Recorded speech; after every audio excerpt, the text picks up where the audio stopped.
Awesome. Hey, Black Star family. We're here with day three of our festival. I have the director of our film that just released, what, like an hour ago. You don't have to go home. But so I have Aidan Un with me here, and I have Stephen Lunger. Sure. Gur. I almost had it. Stephen Lunger with us here, producer and director of the film. So I'm just going to start by kicking it off with a very standard question of tell me, please, what inspired you to make this film, and tell us a little bit about it as well. Mm. Yeah, so the what inspired me to make this film? So I was actually working on another film in 2014 about a Philly b-boy named Mark Wong, Okay. who's is a friend of mine, and he was doing a hip hop theater piece that was based out of that Asian Arts Initiative, and we were kind of wrapped up, and at the kind of on the last days of the shoot, he asked me if I wanted to come to Silk City to film a party called Second Sunday. Yep. Which Steve is. You can say more about it, but Steve is the MC. Steve is the person who makes that party happen. And all I remember is that I walked into that room, and I remember just, you know, the bodies, the movement, the music, the lights, the mirrors. I felt like I had I was seeing like all these reflections everywhere, Yeah. just light sparkling, and just once again, just the way, like just the way that people were moving, you know, like just doing things with their bodies that look like they shouldn't be able to do, like expressing with their bodies and that just you rarely encounter even like in conversation, with words that they were Mm. just so much was being said and so much was being put out there, that I just like I saw it and I was like, I gotta come back. I gotta come back and film. I gotta come back and film. I gotta come back and film. Yeah. It was, that was 9 years ago, and at some point, Steve and I kind of put our heads together, and we were like, we got a bunch of footage. We should make a movie. You Mhm. know, yeah, and we made a movie. Yeah.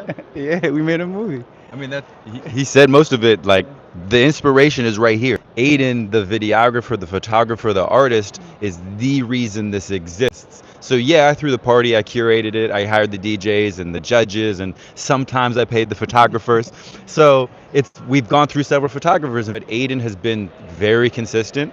So honestly, he deserves all praise because not exist without his beautiful insights and incredible talent. So that leads me to my next question. I'm a Philly native, so like I'm familiar with not just like the dance scene, but like how Silk City also plays a role in that in so many different ways. Like there were DJs in the documentary where I'm like, oh my gosh, like I've been to your set, like I know why you're moving that way, you know. So my question is for Aiden. Are you a dancer? Like what in what intrigued you to say dancing and the way these bodies move specifically is the narrative I want to put in a documentary? Yeah, yeah, that's a great question. Um, you know, I can't claim dance in the way that the people in my film Yeah. dance. Absolutely, not. But I grew up in, I went to the clubs. Spent many nights in the club, left my sweat in the club. But really, my relationship to movement, the and just the one of the just a great source of inspiration in my life has been the practice of a Afro-Brazilian art form that goes by the name of capoeira Angola, Yeah. which I started some time ago, now, and that that's been you know it it's been my portal into embodied practice, into into connecting to, I think, like my being in the elemental, ways that dance can show you and teach you. It can show you, just how fast you're able to go, how slow you're able to go, how low you're able to go, how high you're able to go. What you need to do to take care of your body. Like what you need to do to stay in a practice. um I think just like having a movement practice like that, just it it gives you, I think it just gives you a way to get to know yourself, that where you really can't, lie, like, Yeah.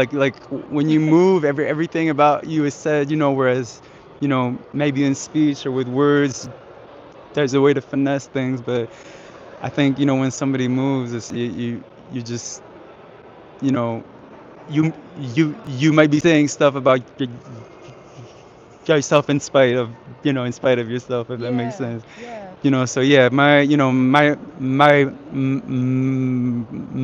relationship with, movement is through the art form of capoeira Angola. Yeah. I love that. Yeah. That was a question for you. Yeah. Okay, I'm sorry. The way you speak about movement really makes it sound like vulnerability, because you can't hide who you are when you're dancing. You have to be as transparent as possible, or you could just stand against the wall, right? And then nobody will ever Yeah. know. Part of the film really talks to that. In some of these dancers, we get to see this part of the film where it's not just about dance, because we are speaking about dance as a form of something that we enjoy, but for some people it's very spiritual. There's a part in the film where it talks about the passion that leads them to, I don't care if I don't need that BMW, like I will take the bus as long as it's something that I'm passionate about and doing. Do you feel like there's anything that you can substitute maybe in that place that you are currently passionate about, that you are, really wanting to pour into? Maybe it's, your videography, your photography. Yeah, I mean, yeah, it's funny. Over the past few days, I've been thinking about that way that we talk about partying as, like, enjoyment, and, trying to forget oneself. Like, I'm just gonna go, dance and party to forget. But I really think it's about remembering. I think it's about, like, coming back to, like, to your like, to your core, like to a truer form of yourself. you know I think, as the film showed us, like, there's a lot of distractions in our lives. Like, there's a lot of things that are trying to pull us away from, what we know to be true. And I think, dance, but, I think just art, art art practices in general, really ask us to come back to a core. Yeah. And like, yeah, I love what you're saying about it being spiritual. I think, like, then when you have a practice that asks you to come back on a monthly basis, that's a ritual. Like, I don't shot, it's like, not in, like, a symbolic way or a metaphorical way. Like, that's a ritual. It's a place for people to come back, and to revitalize, to come back to what's essential to them. And so, in my life, like I've already said, those things are capoeira Angola. And it's actually really funny because, in Philly here, our second Sunday is every second Saturday of the month. Every second weekend, I was like, okay, I got hard on second Saturday, and then on second Sunday, they're going to Silk, and it just primed me to see, all the relationships. Yeah. But, yeah, that, yeah, and just filmmaking, of course, is, just like, is just, yeah, it's just you know, like, once again, it's just a place for me to remember what's essential, Yeah. and to, you know, and to, yeah, just to keep my, gaze and my focus on, on things that I want to take with me as I go forward. Yeah. Yeah. I do have a question for both of you Yeah. guys. Okay. All right. Cool. So this question kind of piggybacks off what you're saying about the culture in Philly.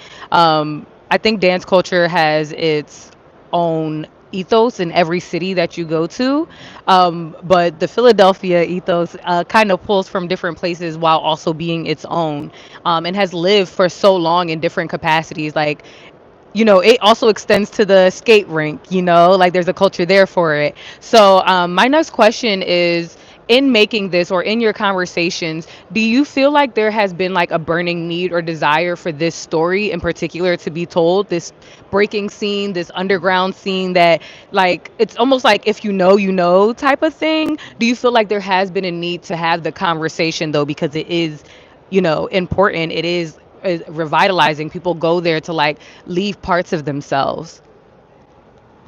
You want to go Want to start? Sure. first? Mind. Yes, there is a need. This is one story of many that deserves to be told. I've been in this city since 2001 when I moved to go to Temple University. And in that time, I've learned to dance thanks to the city and the people of this city. And I've been given a lot of opportunities thanks to the folks that are here. So I always think it's important to pay homage to the folk, and that's a very big part of both hip hop and breaking. And so the stories of breaking have not all been told. There is a huge myriad of stories that deserve to be told in the city, from Rennie Harris Pure Movement and the work they've done, where I got my start doing stage work, to my crew Rep Styles, to the company I run, Hip Hop Fundamentals, and then so many other people in between who've helped those stories, helped us find our own place within those stories. So for me, with breaking and hip hop in particular, there is a gap in what has not been shared. And one of the questions that was asked is, where do I find these histories of these people? And the sad truth is, you can't. You have to go and meet them. Yeah. You have to go find the pioneers and the originators, which is really cool for dancers. But for the public, there is a gap in misunderstanding and a lot of tropes that happen that we as dancers deal with whenever we go and we perform. So hip hop deserves the same respect as ballet, modern, contemporary, etc. Till we start shining the light so that people can see, we're going to continue to be fighting against that. And probably even after we shine the light, we're going to be fighting against it. So there are many stories that deserve to be told. And I think part of my purpose is to help other people tell their story. Yeah. Yeah, I mean, this is kind of an extension of the conversation that was happening inside the room just a few minutes ago, but you know, I just, there's just so much changing in there's so much changing in the city, and Yeah. it's nothing new, right? Like it's been changing, for so long, and like I said earlier, like change also doesn't mean that there won't be anything, like later. That'll just be something else. But I know for me, I just find it so important, to document and to archive these spaces that give us joy, that make us feel like things are possible, that bring people freedom, that brings growth to that brings growth to folks. Like I I just feel just a irresistible urge, to document these things, because I know that that it happened. Yeah. So Silk City and Second Sundays, that for a very long time also has been, it's been dead at Black Star also. Like Yeah.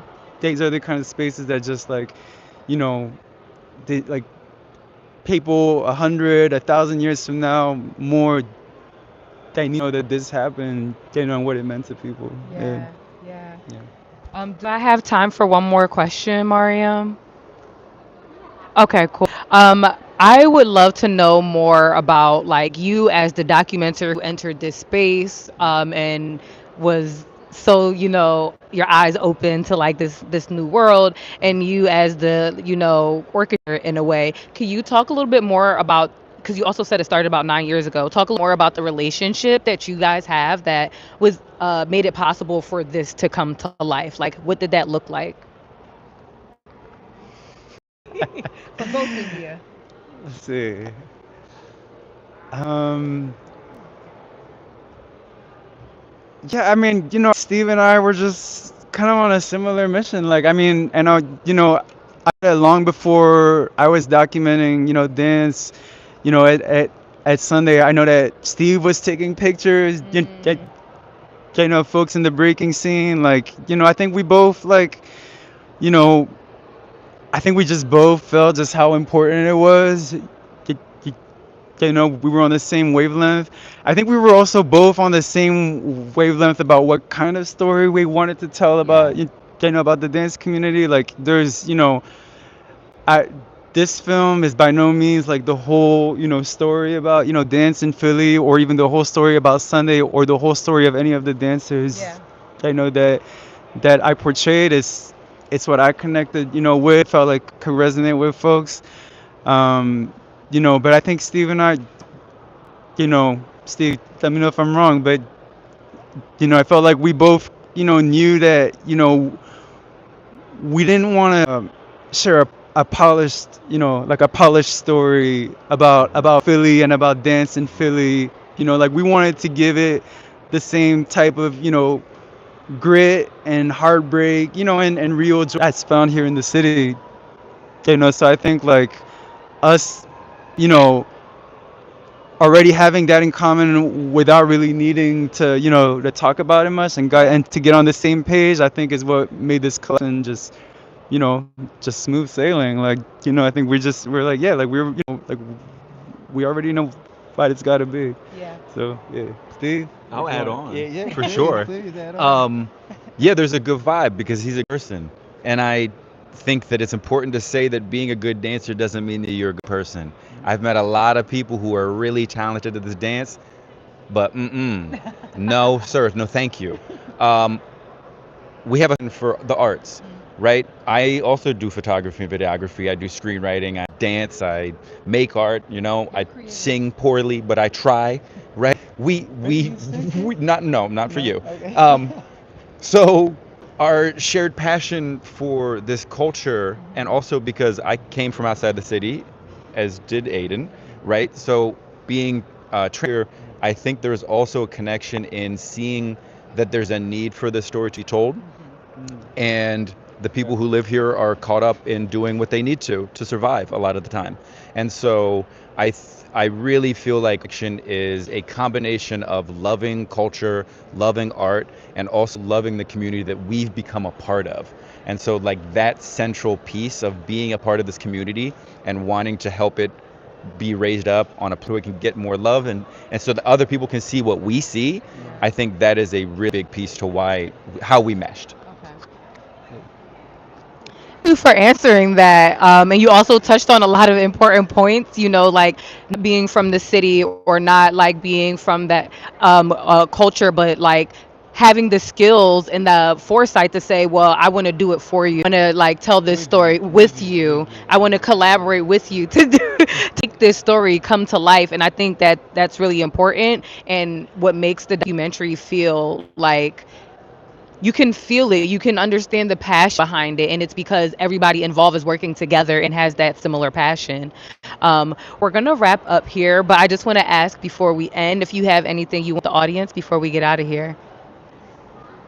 No, I just want to just show all the love in the world to Black Star Film Festival. Like, like, when in the many years and months I was room just trying to edit this film, when I imagined it showing, like, I couldn't see it in another place than at Black Star. This festival has been a community of mine. It's been family. It's been my film school. It's the place that, it's been a ritual. It's been a yearly ritual of coming to get inspiration, of coming to get grounded in, what I want to believe being a filmmaker means. So it's just, yeah, I'm just really, really grateful, to all the staff, to all the people who make it happen. Yeah, it's just it. This was.